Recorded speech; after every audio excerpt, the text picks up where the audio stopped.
अस्सलाम वालेकुम फ्रेंड्स, कैसे हैं? उम्मीद है आप बिल्कुल खैरियत से होंगे। अल्हम्दुलिल्लाह मैं बिल्कुल ठीक ठाक हूँ। 50 रुपये के मैदे से आप 2 किलो केक रस घर में आसानी बेकरी से कई गुना बेहतर बना सकते हैं। देखिए कितने क्रिस्पी और कितने मज़ेदार हैं। बेकरी से बहुत अच्छे बनकर तैयार होते हैं।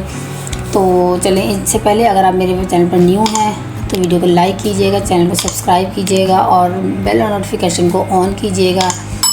और अगर आपको वीडियो अच्छी लगे तो फैमिली और फ्रेंड्स के साथ शेयर ज़रूर कीजिएगा। तो चलिए जल्दी से शुरू करते हैं। बिस्मिल्लाहिर्रहमानिर्रहीम। सबसे पहले मैंने लिए हैं 4 अंडे। अंडों को आपने एक एक करके पहले अलग से सेपरेट बाउल में तोड़ना है और उसके बाद आपने इसको इकट्ठे एक बड़े बाउल में डालते जाना है, क्योंकि जैसा कि आजकल गर्मी है, अगर कोई एक अंडा भी ख़राब होगा तो आपके बाकी जो अंडे हैं ना वो वेस्ट नहीं होंगे। तो इसका स्पंज जो होता है ना वो ज़रा डिफरेंट होता है बाकी केक की निस्बत, लेकिन बहुत ही आसान और बहुत सिंपल सी रेसिपी है। इसको ज़रूर ट्राई कीजिएगा। 4 अंडे ले लिए मैंने। हाफ़ कप ऑयल लिया है। ऑयल आप सरसों के तेल के अलावा कोई भी ऑयल जो आप यूज़ करते हैं खाना पकाने के लिए वो आप यूज़ कर सकते हैं। 5 से 6 ड्रॉप्स जो है इसमें हम वनीला एसेंस के ऐड करेंगे। और 1 कप चीनी ली है मैंने। अगर इसका वज़न करें तो ये 180 ग्राम है। ये 1 कप चीनी है, इसको पाउडर शुगर है, इसको हम इसमें ऐड कर देंगे। और अब इसको ब्लेंडर से जो है ना अच्छे से ब्लेंड करेंगे। इसको आप जग में डाल के भी जो है ना वो ब्लेंड कर सकते हैं। ज़रूरी नहीं है कि आपके पास बीटर ही है तो ही आप बना सकते हैं। इसमें यही चीज़ें सारी डाल के आप इसको ब्लेंडर जग में डाल के 10 मिनट के लिए अच्छे से ब्लेंड कर लें। और बीटर में भी आपने बीटर से बीट करना है, वो भी आपने 10 मिनट पूरे टाइम देख के आपने शुरू करना है और इसको बीट करना है। 10 मिनट बाद ये इस तरह का फ्लफ़ी सा हो जाएगा और इसको साइड पे करेंगे। और ये 1.5 कप मैदा लिया है मैंने। 1 टीस्पून मैंने इसमें बेकिंग पाउडर ऐड किया है और थोड़ा सा इसमें जो है ना कलर को खूबसूरत बनाने के लिए इसमें मैंने ज़र्दा कलर ऐड किया है। अब इन सारे ड्राई इंग्रेडिएंट्स को अच्छे से मिक्स कर लेंगे और इसको फिर हम इसमें ऐड करके बीटर के साथ जो है ना वो हल करते जाएंगे, मिक्स करते जाएंगे। ये याद रहे कि अगर आपने जो है ना ब्लेंडर यूज़ कर रही हैं तो ब्लेंडर में सिर्फ आपने ये जो पहले चीनी और अंडे और डाली है ना, पहले हमने ऑयल वगैरह, सिर्फ यही चीज़ें आपने ब्लेंडर में ब्लेंड करनी है 9-10 मिनट के लिए। उसके बाद आपने ये मिक्सिंग जो है ना आप स्पैचुला के साथ और हैंड बीटर के साथ कर सकती हैं। उसको जग में मत कीजिएगा, लेकिन बीटर अगर हैंड बीटर है तो इससे आप इस तरह से इसको 2 बैचेस में डाल के तो इसको ब्लेंड कर देंगे। है ना कितना आसान सी देखें रेसिपी है, कितने आराम से जल्दी से इसका जो बैटर है ना वो रेडी हो गया है, बग़ैर किसी मेहनत के, बग़ैर किसी दो के। तो ये देखें बस हमने मिक्सिंग कर ली है, बीटर का काम हुआ ख़त्म। इसको साइड पे करते हैं और इसको अच्छे से मिक्स कर लेते हैं ताकि जो सारी चीज़ें हैं ना अच्छे से मिक्सिंग हो जाए और कलर वगैरह सारा जो इसको आप चेक कर लें कि कोई बैटर जो है ना नीचे ना मैदा वगैरह बैठा हो। ये देखिए सारा जो हमारा बैटर है ना कितना ज़बरदस्त रेडी है। इसकी कंसिस्टेंसी इस तरह से होनी चाहिए। और ये देखिए कितना अच्छा हमारा मिनटों में बैटर बनकर तैयार हो गया है। तो अब हम लेंगे मोल्ड को मैंने ऑलरेडी प्रिपेयर करके रख लिया था। मैंने 2 मोल्ड लिए हैं। अगर आपके पास स्क्वायर 1 मोल्ड है तो आप उसमें डाल सकते हैं। मेरे पास एक स्क्वायर मोल्ड नहीं था तो मैंने ना ये 2, एक केक मोल्ड था, ये एक ब्रेड वाला, तो मैंने इन दोनों को ना ग्रीस करके नीचे बटर पेपर अप्लाई कर लिया है। तो इसमें अब कुछ मैं बैटर जो ना इसमें डाल दूँगी ताकि इसमें स्पेस बच जाए केक के फूलने के लिए। ये देखें, और थोड़ा सा मैं उसमें ऐड कर दूँगी। अगर मैं सारा इसी में ऐड कर देती तो फिर ये ज़्यादा राइज होके बाहर को आ जाता तो फिर हमारे जो केक रस की जो शेप है ना वो ख़राब हो जाती। इसलिए मैंने इसमें कुछ आधे से ज़्यादा इसमें डाल दिया, यानी कि 3 पोर्शन कह लें कर लिए। 1 पोर्शन इसमें डाल दिया और 2 उसमें डाल दिए हैं, क्योंकि वो हमारा ऊंचाई में ज़रा ज़्यादा है। तो इसको हम बेक करेंगे। अगर आप ओवन में कर रहे हैं तो 180 डिग्री पे प्री हीट करके आप इसको 35 मिनट के लिए बेक करेंगे। और अगर आप पतीले में बेक कर रहे हैं, मैं इसको पतीले में बेक करूँगी। पतीले को मैंने प्री हीट होने के लिए रख दिया था, तो अब इसको टैप करेंगे। पतीले में भी ये 35 to 40 मिनट लेगा। ये जो छोटा पैन है थोड़ा है, इसको मैं 35 मिनट के लिए बेक करूँगी। और जो ये दूसरा है उसमें ज़रा ज़्यादा बैटर है, उसको मैं 40 to 45 मिनट बेक करूँगी।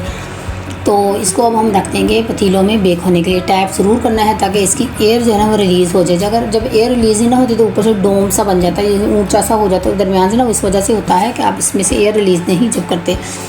तो ये बड़े वाले पतीले में मैं रख दूँगी। बड़ा वाला जो हमारा मोल्ड है वो इसको ज़रा सेंटर में कर लेना है आपने, ताकि जो हीट है ना वो इक्वली सारे हमारे केक को मिले। और इसको इसके ऊपर रखने के, इसके ऊपर वेट ज़रूर आपने रखना है ताकि हीट अच्छे से लॉक हो। अब दूसरा स्टैंड मेरे पास नहीं था तो मैंने एक प्लेट स्टील के सिंबल ली है। प्लेट ले लें, कटोरी ले लें, उसको उल्टा करके रख दें। सिर्फ इसका मकसद ये होता है कि जो आपने ये जो मोल्ड रखा है ना, ये डायरेक्ट जो है ना पतीले के साथ टच नहीं करना चाहिए, थोड़ा सा उसके ऊपर ऊंचा होना चाहिए। तो वो मैंने प्लेट रख के उसके ऊपर ये मोल्ड रख दिया है। अब इसको दोनों के ऊपर मैं थोड़ा सा वेट रख दूँगी और इसको मैं अब हम प्री हीट करेंगे। अब ये देखें 35 मिनट बाद मैंने इसको चेक किया है तो ये बहुत अच्छा सा बेक हो गया है। और दूसरे बड़ा पतीला जो ज़रा ज़्यादा था उसमें बैटर, तो वो मैं इसको थोड़ा ज़्यादा टाइम दूँगी, 40 to 45 मिनट दूँगी। आप उसको इस टाइम पे चेक भी कर सकते हैं, उसमें अभी मतलब कि होगा थोड़ा सा चाहिए होगा उसको टाइम। तो इसका ये हो गया है, इसको मैंने निकाल लिया है और इसको ठंडा होने के लिए रख देंगे और इसको थोड़ा टाइम ज़्यादा देंगे। तो अब ये देखें 45 मिनट बाद मैंने इसको चेक किया है तो ये भी अच्छे से बेक हो गया है। ये देखिए ये भी बहुत अच्छा सा बेक हो गया है। अब हम इसको भी निकाल लेंगे। इसको आपने स्क्रू से, किसी भी टूथपिक से या किसी छुरी से वगैरह से, नाइफ से, किसी से चेक कर लेना है आपने कि बैटर वगैरह इसमें मतलब कि कभी कच्चा ना हो, इसमें कभी कोई कमी ना हो। अब इसको मैं दोनों को ठंडा कर लिया है और इसमें मैंने एक गलती ये की थी कि मैंने जब इसको ग्रीस किया था ना, मैंने साइडों से ग्रीस करना मुझे भूल गया था, इस वजह से ये साइडों से थोड़ा सा ज़्यादा चिपक गया है उसके साथ। लेकिन कोई मसला नहीं, इससे कोई इशू नहीं है। अब हम इसको ना ये देखें इसके साथ स्क्रू के साथ या छुरी के साथ अब इसको सेपरेट कर लें साइडों से। तो अब इसको मोल्ड आउट करेंगे। ठंडा करने के बाद हमेशा मोल्ड आउट करना। इतना सॉफ्ट और इतना स्पॉन्जी बना था ना माशाल्लाह से, बहुत ज़बरदस्त बना, इतना बहुत ज़्यादा इसको ऐसे लगता है जैसे हाथ लगाने से ये टूट ही जाएगा। इसका स्पंज बड़ा ही ज़बरदस्त माशाल्लाह से बेहतरीन बना है। ये देखिए कितना सॉफ्ट है।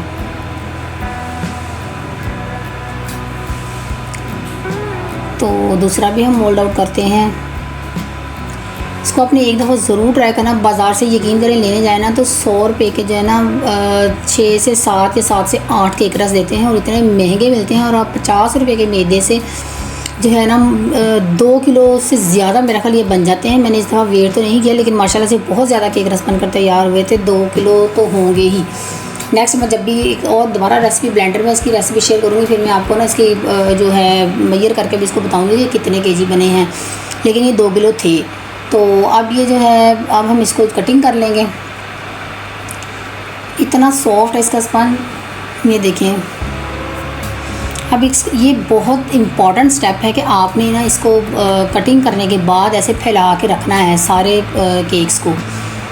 इसको बहुत ज़्यादा यानी कि बिल्कुल ठंडा हो जाना चाहिए, रूम टेम्परेचर पे आ जाना चाहिए। बिल्कुल ठंडा जब हो जाएगा ना अच्छे से, तो फिर आपने इसको दोबारा से जो ना क्रिस्पी करने के लिए बेक करना है।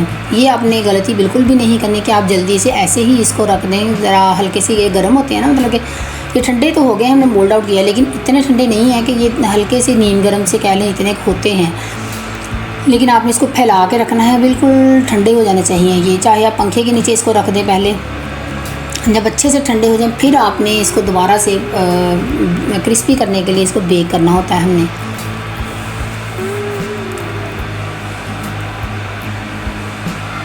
तो इसका स्पंज देखिए कितना ज़बरदस्त है और कलर भी देखिए माशाल्लाह से कितना प्यारा आया है। ये देखिए कितना स्पंजी है, कितना सॉफ्ट है। जो बड़े वाला है इसको तो काटते हुए ऐसे लग रहा था कि इसने ना टूट ही जाना है, मतलब काटते काटते ही इसको इतना सॉफ्ट था। इसको आरी की तरह ऐसे जैसे ब्रेड हम नरम होने की वजह से कटिंग करते हैं ना, इस तरह से कटिंग करना पड़ा था। बहुत सॉफ्ट है। और ये देखें अब ये बड़ा है तो इसको मैं 2-2 पीसेस में दरमियान में से करती जाऊँगी। ये देखें अब इन सब को हम ऐसे, ये देखिए कितनी लचक है इसमें और माशाल्लाह से बहुत ज़बरदस्त है। अब ऐसे ही इनकी कटिंग करते हैं, जितने मोटे आपको पसंद हैं, कितने बड़े आपको पसंद हैं, चौड़े, उस तरह से आप इसकी कटिंग कर सकते हैं। अब ये देखें सब की जो है ना मैं ऐसे ही कटिंग कर लूँगी। ये देखिए सबकी मैंने कटिंग कर ली है, ये थोड़ा सा रह गया, इसको भी हम ऐसे ही कटिंग कर लेंगे। इतनी आसान से सिंपल सी रेसिपी है और यकीन करें बच्चों को इतनी पसंद होती है ना, हमारे बच्चों को तो बहुत पसंद है। और मैंने ये बनाए थे, मेरे बच्चों ने एक ही दिन में ये सारे ख़त्म कर दिए थे और दोबारा से फरमाइश शुरू हो गई थी। अब दोबारा से जो मैं बनाऊँगी वो मैं ब्लेंडर में बनाऊँगी और आपके साथ वो भी रेसिपी शेयर करूँगी और आपको इसकी ना मेजर करके भी, इसको तोल के भी बताऊँगी कि ये कितने बने हैं। तो ये देखें ये सारे मैंने ऐसे फैला दिए हैं। ये बहुत इंपॉर्टेंट स्टेप है, आपने इसका बहुत ख्याल रखना है। ठंडा अच्छे से होना चाहिए, आप चाहे पंखे के नीचे इसको रख दें, ये ठंडे कर दें, फैला के रख दें। अब ये 2 डिशेस में मैंने इसको डाल लिया है, दोबारा से बेक करेंगे। अब मैं इसको दोबारा से छोटी प्लेट को इस छोटे पतीले में और बड़ी को बड़े पतीले में रख दूँगी। अब और 20 मिनट तक इसको पहले एक तरफ से बेक करेंगे और 20 मिनट तक, फिर 20 मिनट बाद इसको चेक करेंगे और पलटा के रख देंगे, दूसरी तरफ से उलट देंगे सबको। लेकिन अगर आप ओवन में बेक करना चाहते हैं तो फिर आप इसको क्या करेंगे, 180 डिग्री पे आप प्री हीट करके तो आप उसको मतलब 55 मिनट के लिए एक ही तरफा एक ही टाइम बेक कर लेंगे। उसमें आपको साइड चेंज करने की ज़रूरत नहीं होती। जब आप इसमें से केक निकालेंगे, उसको ठंडा करेंगे, तब तक आपने जो पतीला है ना उसको थोड़ी सी हीट पे पड़े रहने देना है, ताकि आपको दोबारा से प्री हीट ना करना पड़े। तो जैसे ही ये 15-20 मिनट में पंखे के नीचे ठंडे होंगे कटिंग करने के बाद, तो तब तक आपका पतीला जो है ना वो हीट में ही होगा, मतलब गर्म ही होगा। तो आप दोबारा से उसमें रख देंगे। फिर ऐसे ही ये देखें, ये 20 मिनट बाद मैंने इन सब की ना साइड चेंज कर दी है, छोटे पतीले में भी और बड़े में भी। इसमें भी मैं साइड चेंज कर दूँगी और फिर इसको 20 मिनट बाद दूसरी तरफ से भी हम बेक करेंगे क्रिस्पी होने के लिए। और अगर आप ठंडा किए बगैर रख देंगे ना तो फिर इसको बहुत ज़्यादा टाइम लगेगा इसको क्रिस्पी होने में, और फिर जितनी देर लगेगी इसको क्रिस्पी होने में उतना इसका कलर भी चेंज हो जाएगा। अब ये देखिए, इसकी आवाज़ सुन सकते हैं आप, इतनी क्रिस्पी है, कैसे इसकी आवाज़ आ रही है, इसके पता चल रहा है। और आप इसको हाथ में मसलेंगे इस तरह से तो ये देखें ऐसे बिल्कुल चूरा सा इसका हो गया है, इतने क्रिस्पी हैं। उम्मीद है आपको रेसिपी अच्छी लगी होगी। दुआ में याद रखिएगा, अपना बहुत सा ख्याल रखिएगा। अल्लाह हाफिज़।